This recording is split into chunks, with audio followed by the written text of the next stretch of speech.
kapilanman, eko kagisan ng uling samla, kaya manibatan. Sa aking mga parokyanos dito sa Holy Rosary Parish, Angeles City, isang mapayapang araw po sa inyong lahat. Tayo ngayon ay nasa panahon na ng Kwaresma. 40 araw na tayo'y naghahanda para sa pinaka-importanting selebrasyon ng ating inang simbahan. Ang pinaka-importante po ay ang kanyang paghihirap, kamatayan, at muling pagkabuhay ng ating Panginoong Hesus. Pinagdiwang po natin ang kanyang pagsilang. Kapag mayroong isinilang, masayang-masaya ang pamilya, ang mga kamag-anak at kapitbahay. Maraming handaan, maraming parties, maraming bonus, maraming pera, maraming pagkain, kaya masayang masaya. Ngunit, ngayong panahon ng Kwaresma ay isang panahon ng katahimikan, isang panahon ng pagninilay, isang panahon ng pagsasakripisyo, sama-samang naghahanda para sa muling pagkabuhay ng ating Panginoong Hesus. Kwaresma, kahawig ng 40, bilang na 40. 40 araw tayong naghahanda para makasama natin ang ating Panginoong Hesus sa kanyang paghihirap at kamatayan at lalong higit ang kanyang muling pagkabuhay. Noong nakarang Ash Wednesday, tayo po ay pinahira ng abo sa anyo ng krus sa noo. Ang abo ay nagpapaalaala sa atin na tayo ay nanggaling sa abo, alabok, at tayo po'y babalik sa abo, sa alabok. Na tayo'y mahina, na tayo ay mayroong kanya-kanyang limitasyon at kahinaan. Ngunit tayo rin ay binigyan ng Diyos ng espiritu at kaluluwa. Kaya kung meron pong pagkain ang ating katawan, meron din pagkain ang ating espiritu at kaluluwa. Pinahiran tayo ng abo sa anyo ng krus. Bakit krus? Sapagkat nagkaroon tayo ng pag-asa. Ang ating mga kasalanan ay pinatawad ng Panginoon sa pamagitan ng kanyang paghihirap, kamatayan sa krus. Kaya nga sinasabi ng pari o yung mga EMTCs na tumulong sa pari, repent and believe in the gospel. Repent, magsisi, talikdan ng kasalanan, at bumalik at humarap sa ating Panginoong Hesus, sa ating Panginoong Diyos. Tayo ngayon ay binibigyan ng sapat na panahon at kaakibat nito ay binanggit din ang 3 gawa ng kabanalan, the 3 pillars of piety, ang pagdarasal, pag-aayuno, at kawang gawa, prayer, fasting, and almsgiving.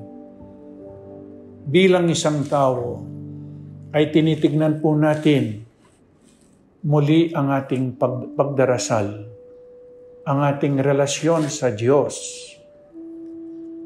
Fasting, ang ating relasyon sa ating sarili. and almsgiving ang ating relasyon sa ating kapwa. Sa ating pagdarasal, kailangan manahimik po tayo. Manahimik. Dahil hindi natin maririnig ang Diyos kung hindi tayo mananahimik. Ang pagdarasal ay hindi lamang pagsasalita at ang Diyos ay nakikinig. Mas marami ang pakikinig kaysa sa pagsasalita. Bakit po? Sapagkat hindi natin alam ang kalooban ng Diyos. Malalaman lang natin ang kanyang kalooban kung tayo'y makikinig. Sabi ko nga, 90% listening and 10% talking. Yan ang pagdarasal. Upang marinig natin, makita natin, makilala natin kung ano ang kalooban ng Diyos. Ang mahalaga ay hindi ang ating kalooban, kundi ang kalooban ng Diyos para sa atin. Kaya lang kung minsan po, napaka-busy natin. Kung minsan wala po tayong panahon upang manahimik. Kaya nga't pumasok po ang COVID-19. Ito ba'y parusa o isang biyaya ng ating Panginoong Diyos? Nakikita po natin ngayon ang mga tao na nanahimik. Siguro po tinulungan tayo ng COVID-19 upang tayo ay sumandaling manahimik. Huwag maglakbay. Pumunta sa pamilya. Magkaroon ng oras sa ating Diyos at sa ating pamilya at komunidad. Ibinabalik po tayo ng Diyos sa kanyang sarili dahil napaka-busy ng tao ngayon. Napaka-busy ng paghahanap ng kabuhayan. Hindi po masama ito. Paghahanap ng pera, puro pera. Kaya kung minsan nagmumukhang pera, magmukha naman tayo ng Diyos. Kamukha natin ng Diyos. Kaya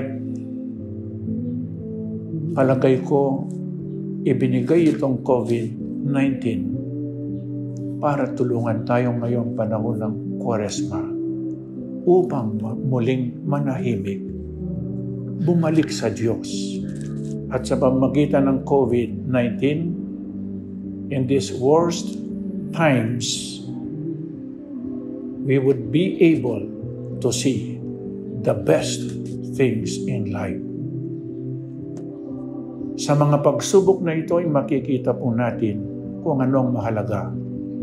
Nakita natin na mahalagang Diyos kaya tayo'y nagdadasal. Hindi natin nakikita ang kaaway.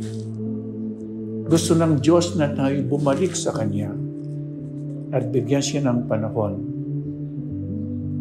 Bigyan ng panahon ang pagdarasal, ang pamilya.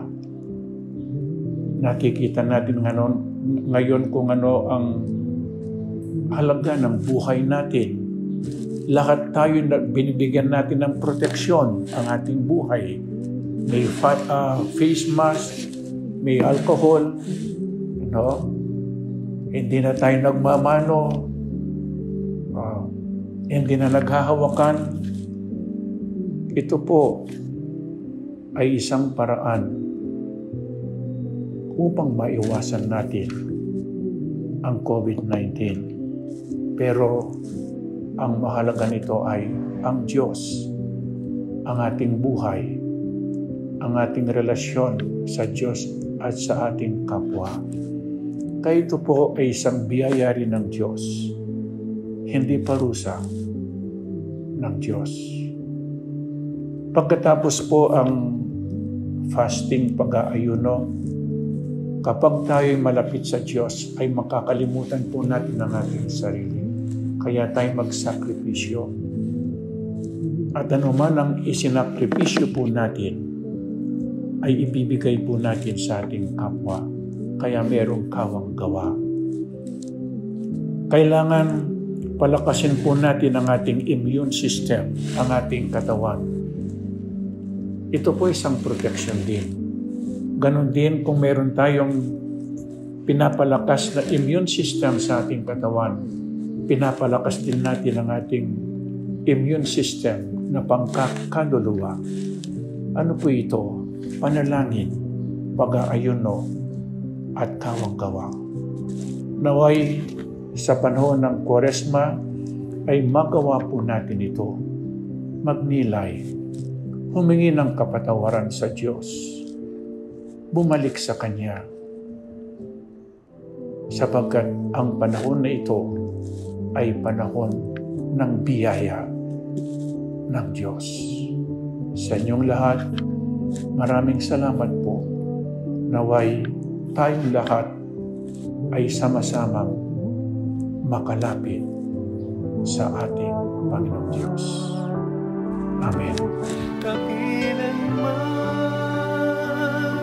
eko kagisan ng uling sa